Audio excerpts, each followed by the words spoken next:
হিরণ কি সুন্দর। ঠোক মারার ভয় আছে কিন্তু। এ ঠোক বিশাল ঠোক। ঠিক আছে, এগুলো সেই- ধরো একটু শুনে ধরো, ভয় ছবি তুলি। আরে কিসের ভয়? ও মাই গড।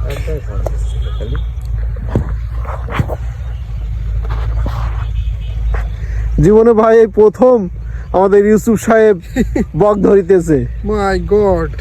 আমার জীবনে আমি কখনো বগের গায়ে হাত দিয়ে দেখিনি। আমি ওই যে প্রথম দিলাম হাত। এই চাচার ওসিলায় আজ আমরা একটু বগের গায়ে হাত দিতে পারছি। বক মামা কেমন আছো? হ্যাঁ, সুন্দর। মুখে কি লাগানো জানি এটার বলে? এটা কচুরি পানা ঢুকোই দিয়া। কচুরি পানা। না দিলে তো ঠোক মারলে ফুটে যাবে সময়। তাই তো। নেন কাকা। দিনে এরকম কয়টা পান? 4-5টা হয়?